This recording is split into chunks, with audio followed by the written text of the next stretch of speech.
I would not be in this position in my life right now if anything in my past would have gone any differently. Okay guys, so I was never planning to make this video or share this, but for some reason today it just popped into my mind and I thought maybe someone needs to hear this. I don't know. I never planned on sharing this, obviously, because it's not a proud moment in my life. It's something, I will tell you right now, that happened when I was 21. I guess my purpose in sharing this is maybe to show someone out there who's having a rough time and is just like in a bad season of your life that things completely can change and life can go way different. So today's video is all about the time I got a DUI when I was 21 years old. Side note, if you don't know me, I'm Annie. I am 29 now, so it's been a good handful of years since this happened. So when I was 21 years old, I got a DUI. Back then I lived at home with my parents. Most of my friends either went off to college or had moved out of town at that point, and sadly, a lot of the people that stick around in my hometown, all they have to do is pretty much party, go to the bars, drink. That's just what everyone did. That's what a lot of people do in their early 20s, especially when they turn 21. So yeah, one night I went out with friends at that time. Well, we ended up at someone's house and they were people that I hadn't hung out with a whole lot at that point, but just like shady. But yeah, I was at that house and I just wasn't feeling the vibe there. And I thought I would go hang out with my friend Taylor, who lived down the street. We always did music together. And I was like, I don't wanna be here. Taylor lives really close. I'm just gonna hop in my car and just drive literally straight down a mile or two away. It's not gonna be an issue. Yeah, so I drove the mile or two to Taylor's house, pulled in front of Taylor's house, turned the car off, and all of a sudden, as soon as I turned the car off, lights came on in my rear view mirror. And a cop came to my window, smelled alcohol on me, gave me, I don't know if they gave me a breathalyzer test right there, but clearly I had been drinking. And the cop was actually very nice, and I am not one to argue. I don't like getting in trouble. I wasn't trying to be a bad person. I was trying to get to somewhere that I felt comfortable and safe. It was just not a good, smart decision. Like, that just shows you, even if you're just trying to drive a mile or two, maybe you shouldn't, because yeah, all of a sudden the cop was telling me that I needed to go with him and I had handcuffs on me. I was very responsive. I didn't like try to lie. I was telling him like, I'm so sorry. Is there any way like you could just like I'm at my friend's house. Can you just let me go? But of course, you need to learn your lesson. Like, if he would have let me go, obviously maybe it would have happened again or something. I don't know. So yeah, it took me in, gave me a breathalyzer test. Another not so proud moment, I blew double the legal limit. I think that's because I'm pretty sure I took like a shot of alcohol right before I left the other person's house. So that was like fresh on my breath and in my system. But it's not like, I mean, this is not an excuse in any way, shape, or form. I wasn't like blacked out or anything. I was just clearly drunk. And they were actually so nice to me because sometimes they'll put you in a drunk tank where they literally lock you up overnight. But I was like, can I please call my brother? Please, can I just call my brother? Like, because I was terrified. I didn't want to stay in a jail. And they let me call him. And I'm so blessed to have my brother because at that time, in the middle of the night, he actually answered for me. Like, it would be even more traumatic if he would not have answered, but he did. And I'm so grateful he came and he picked me up. They let me go with my brother. I avoided telling my parents for several days. I just avoided going home. I stayed at my brother's house that one night, then I stayed at friends' houses, and I was so terrified to tell them because not only I knew that my parents were gonna be so angry and disappointed with me, but my parents don't even drink alcohol. We didn't even have alcohol in my house growing up. I maybe saw my parents drink wine or something twice in my life ever. So I knew it was not something that they were going to understand, not that they should. But finally, I went home after several days and I knew that I was going to have to tell my parents soon because they were going to know regardless. So I told my mom, I'm going to church with my friend Ashley, but just know when I get back, I have to tell you something. Of course, I was bawling when I said this. And so after church, Ashley and I went to my house and my parents were both sitting there looking very upset. They knew I had something to tell them, but they already knew what I had to tell them, because as soon as I told my mom I had something to say and that they were gonna hate me, she of course called my dad, and my dad said, well, is she pregnant?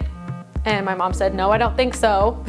No, I was not. And then he's like, well, it must be a legal issue. And of course, my dad's friends with the sheriff and police officers, and he's like a businessman, so he knows everyone. So he called the police office and found out before I was even able to tell him. But actually, that kind of made it easier because I didn't have to have it come out of my mouth. And they were very upset. I got lectured. I felt horrible. That was one of the worst moments with my parents I'd ever had. But after a good long lecture, I have such great parents that they saw how sad, I was bawling the whole time and I was a mess. And I'm so happy Ashley was there to witness it. But at the end of it all, my dad, I'm almost gonna cry because it was so nice. Like, my dad came up to me and was like, oh, I wasn't planning on crying, but my dad came up to me and was like, we're gonna get through this. We all make mistakes. You just have to learn from your lessons. You can't be doing that anymore. And he just assured me that, like, no matter what I do, he'll always love me, and that, you know, yeah, he's disappointed, but I'm still his daughter, and that we're gonna get through this, and he knows it was just a mistake, and it happens, sadly, like, it happens. They didn't like disown me, and of course they were so disappointed and upset, but at the end of it, like, it just ended with hugs and like, it's gonna be okay. My battery died. Why does that always happen? My camera always shuts off whenever I'm filming. But yeah, that was what happened with my parents. Now, what happened with the whole legal situation. So of course I had to hire an attorney and go to court. It could have been much worse than what actually happened, because they actually say double the crime, double the time. So I did blow double when I had the breathalyzer, meaning that they could have charged me double. So the fee or the ticket for that would have been double the price. If there was any like jail time, that would have doubled. All of it would have doubled. But my attorney was really great, and the judge that I had, I was terrified of the judge that I have, because the judge I had, his daughter was actually killed, sadly, by a drunk driver. So I had been told that usually he has no patience for that, I completely understand that.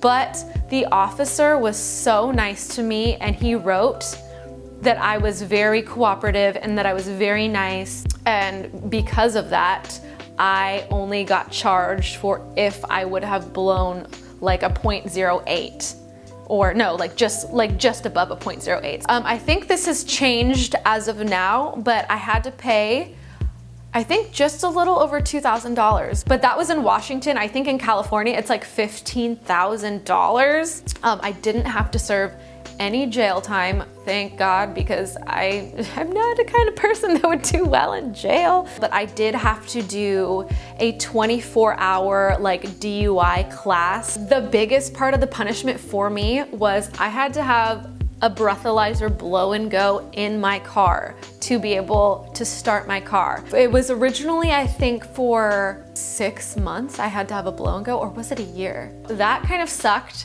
just because it was embarrassing, and it would go off in the middle of driving. That was the worst part of it, and I shouldn't be complaining because it could have been a worse situation. I'm the one who got myself into that whole ordeal, so I'm the one who has to suffer the consequences. But yeah, that's pretty much my DUI experience, and I know that probably there'll be some troll, small-minded people on the internet saying like, you're a horrible person, you had a DUI. Yeah, I'm 29 years old. I had a DUI when I was 21 years old. It was not a smart decision.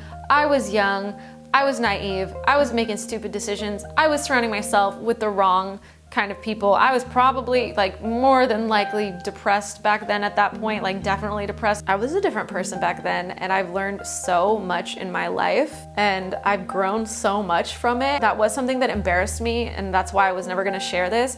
But as you grow and as you get older, you realize that all of those bad moments and dark times in your life, they all teach you and help you grow into the person that you're supposed to become. And I actually had a very good sheltered childhood. So honestly, I feel like we have to experience bad, sad moments in our life because that's where we get our strength from. And so I'm grateful for all of them because I wouldn't be here where I am right now. I wouldn't have the mindset I have right now if I wouldn't have had to learn from mistakes.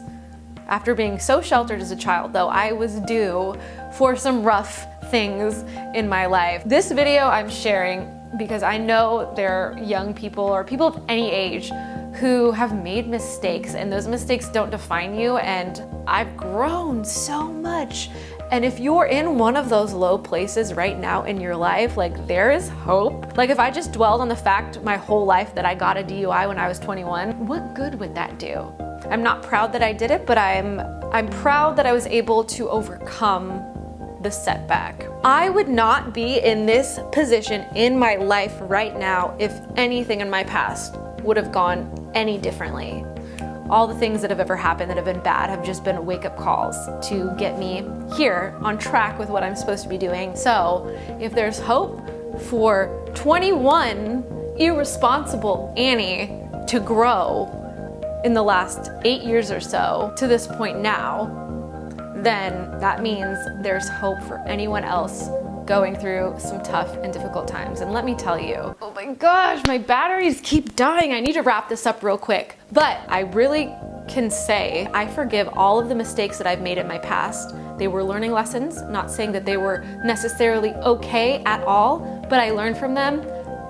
And I am now not only a happy person, but I'm kind and I'm caring and I'm a good person and I want to help people. And I want you guys to see that maybe you've done things that you're not proud of, and maybe you're letting those things define you, but you don't have to. That just holds you back. Like, you can change your life. It can be okay, but you have to decide that that's gonna be the case. You have to decide that you're worth it, and you are worth it. You just have to decide. We all go through things. We all make dumb decisions sometimes. And to the people who try to hold you down and keep reminding you of all the things that you've done, they only do that because, you know, they're probably that hard on themselves. They can't forgive themselves. So they want to deflect onto you, because I've had that happen to me. And who cares? I mean, I feel bad for those people, to be honest. But I forgive myself. But that's all I have for you guys today. I hope that you, I don't know, got something out of this. Maybe it made you think, or maybe you've had a DUI and you're too shocked and embarrassed about it to feel like you could ever open up. But it's okay. It is okay. Life moves on. Life gets better.